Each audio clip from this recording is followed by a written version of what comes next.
بسم اللہ الرحمن الرحیم۔ کرونا کی وجہ سے ساری دنیا خوف و ہراس میں مبتلا ہے۔ دنیا کی معیشت اور معاشرت ان دونوں پر اس نے بڑے واضح اور منفی اثرات مرتب کیے ہیں۔ یہاں تک اس کے خطرناک ہونے کا تعلق ہے تو یہ شاید اتنی خطرناک ثابت نہیں ہوئی کووڈ-19 جتنا کہ اس کا چرچا کیا جاتا رہا ہے اور کیا جا رہا ہے۔ میں نے ایک ویڈیو بنائی تھی، corona as a tool of conspiracy. YouTube نے وہ کینسل کر دی، اتار دی، ڈیلیٹ کر دی۔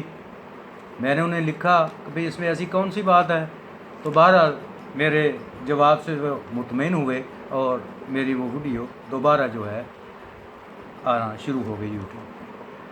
تو یہاں یہ بات قابل ذکر ہے کہ دیکھیے ایک چھوٹا سا ملک ہے ویتنام، اس میں صرف ایک ہلاکت ہوئی ہے۔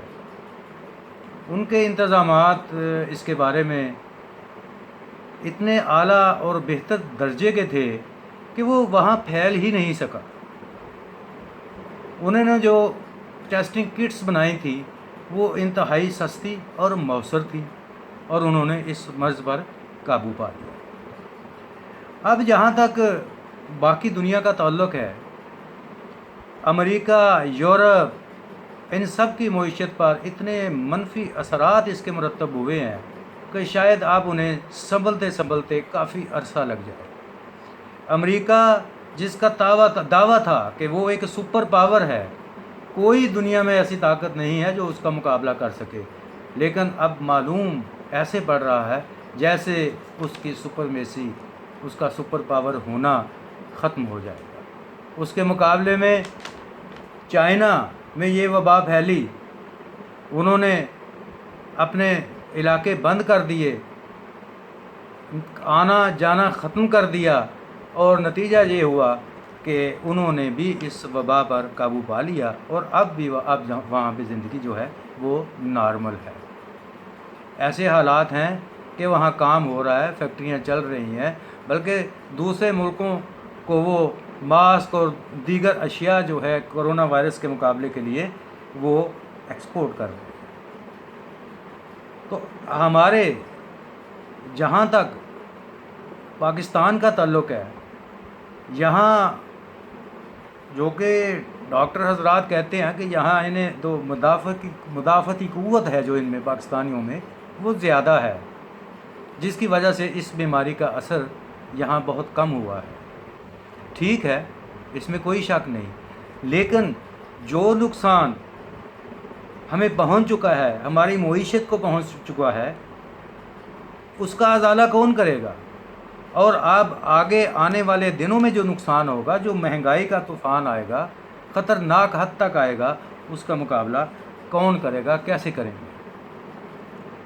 اچھے بھلے ملکوں کو جو خواب تھے ملک جیسے امریکہ، برطانیہ، یورپ پورا، کینیڈا، وہاں لوگ جانا اپنا ایک خواب سمجھتے تھے، اسے ایک جنت ارضی سمجھتے تھے، اور اس وبا کا یہ اثر ہوا کہ وہ خواب اب خواب نہیں رہے۔ اب وہ کریز نہیں رہا کہ میں جا کر امریکہ سیٹل ہوں گا، میں جا کے برطانیہ سیٹل ہوں گا یا یورپ میں سیٹل ہو جاؤں گا۔ ہمارا ملک ایک زرعی ملک ہے، صرف ہماری کوتاہی، ہماری نالائکی اور ہمارے حکمرانوں کی نالائکی یہ ہے کہ انہوں نے ان گنت اخراجات، عوامی پیسے کو باپ کا مال سمجھ کر لٹاتے ہیں، اپنے اوپر بھی اور اپنے حواریوں کے اوپر بھی۔ انہیں یہ احساس ہی نہیں ہوتا کہ یہ قوم کا پیسہ ہے، قوم کا مال ہے، ہم اس کے امانت دار ہیں، اسے ایسے ہی خرچ کریں جس طرح کہ ہم اپنے گھر میں اپنے بجٹ کو بنا کے، اپنے انکم کے اندر بنا کے خرچ کرتے ہیں۔ یہاں یہ بات تو اپنی جگہ، لیکن یہ کورونا وائرس سے یہ ثابت ہو چکا ہے، یعنی جن کی یہ سازش ہے، جنہوں نے یہ پھیلایا، وہ یہ بات اچھی طرح جان چکے ہیں کہ ہم دنیا کو جب چاہیں جس حالت میں چاہیں لا کھڑا کر سکتے ہیں، یعنی دوسرے لفظوں میں ان کا یہ تجربہ انتہائی کامیاب ہے عالمی طور پہ کہ اب وہ ہر طرح سے لوگوں کو کنٹرول کر سکتے ہیں، پوری دنیا کے کنٹرول میں ہیں، ان کے جو لوگ ہیں، عوام ہیں یا حکومتیں ہیں، ان کی مٹھی میں ہے، ان کے کنٹرول میں ہے۔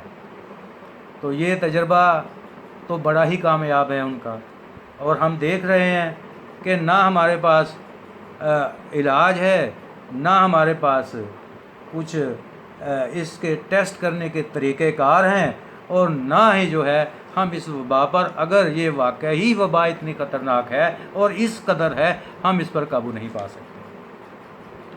تو سوچنے کی بات یہ ہے کہ ہمیں کرنا کیا ہے۔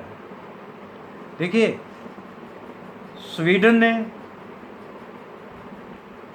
بہت وہ سارا انہوں نے اپنا کام جو ہے وہ اوپن رکھا، انہوں نے کوئی اپنا ملک بند نہیں کیا، کام ہوتا رہا، لوگ بھی خرید و فروخت کرتے رہے، لیکن ایک دائرے کے اندر، اصول اور ضابطے کے اندر رہتے ہوئے یہ سارا کچھ کرتے رہے، اور اس کے نتیجے میں یہ ہے کہ نہ ان کی معیشت خراب ہوئی اور نہ لوگوں کو پریشانی ہوئی، نہ وہاں بے روزگاری ہوئی۔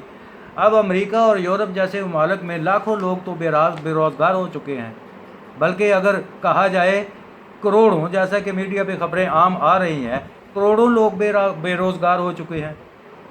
ابھی اس معیشت کو سنبھالتے سنبھالتے کتنا وقت لگے گا، اسے کیا کرنا ہوگا؟ تو ہمیں یہ سوچنا ہے کہ بجائے اس کے کہ ہم عوام کو اس خوف اور ہواس میں مبتلا کر کے ان کی معیشت خراب کریں، ان کی معاشرت خراب کر دیں، ہمیں ان کی بہتری کی طرف توجہ دینی ہوگی، اور اس کے لیے ہمیں یہ بھی دیکھنا ہوگا کہ آیا یہ جو سازش ہے یہ کس حد تک ہے اور بیماری کس حد تک ہے۔ جب تک ہم یہ سارا کچھ اپنے پاؤں پہ نہ کر لیں گے، میڈیا، عالمی میڈیا اور دوسرے جو ممالک ہیں جو مکمل اس فیور میں ہیں کہ مکمل لاک ڈاؤن ہونا چاہیے، اور جو ہے آنا جانا ایک دوسرے کے ملکوں میں وہ ختم ہونا چاہیے، آخر ان کے عزائم کیا ہے، ہمیں یہ سمجھنے کی کوشش کرنی چاہیے۔ اس میں ہماری خارجہ پالیسی کا بھی بڑا دخل ہے، ہماری اندرونی پالیسی کا بھی، داخلہ پالیسی کا بھی بڑا عمل دخل ہے۔ آخر ہم کیا کر رہے ہیں بحیثیت قوم؟ یہاں یہ عالم ہے کہ مرکزی حکومت کچھ کہتی ہے، سندھ حکومت کچھ کہتی ہے، آخر وہ چاہتے کیا ہیں؟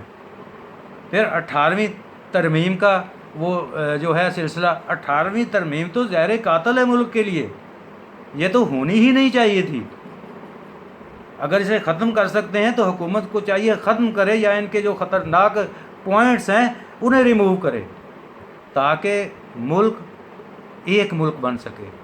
یہ جو 4 صوبے ہیں، 4 ریاستیں نہ بنیں، چاروں صوبے ہوں جو مرکز کے تحت ہوں، جو مرکز کی پالیسی ہو وہی ان کی پالیسی ہو۔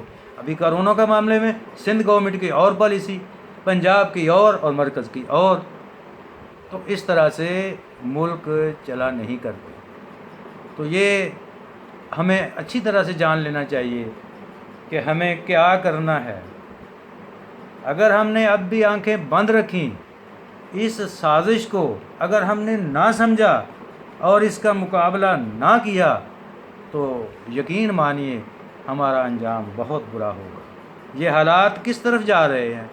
مجھے تو یہ جڑتے دکھائی دے رہے ہیں 2023 تک، جب کہ ٹرکی آزاد ہو جائے گا، اس کی زنجیریں ٹوٹ جائیں گی، اور یہ سارا کھیل کچھ اسلام دشمن اور خلافت دشمن ممالک جو ہیں وہ اکٹھے کھیل رہے ہیں۔ اسی وجہ سے انہوں نے ساری دنیا میں دھاک بٹھا دیا، ایک خوف پیدا کر دیا ہے، ایک انجانہ، ایک معاشرتی جو ہے اور معاشی ایسا تباہی لے کے آئے ہیں کہ شاید یہ سنبھلتے بھی کافی عرصہ لگ جائے۔ اور اسی اثناء میں اسی کورونا کی آڑ میں جنگیں ہوں گی، عالمی جنگیں ہوں گی، دنیا کا امن طے و بیلا ہوگا۔ آپ یہ میری بات نوٹ کر لیں، یہ میں بڑے وثوق سے دعوے سے یہ بات کر رہا ہوں۔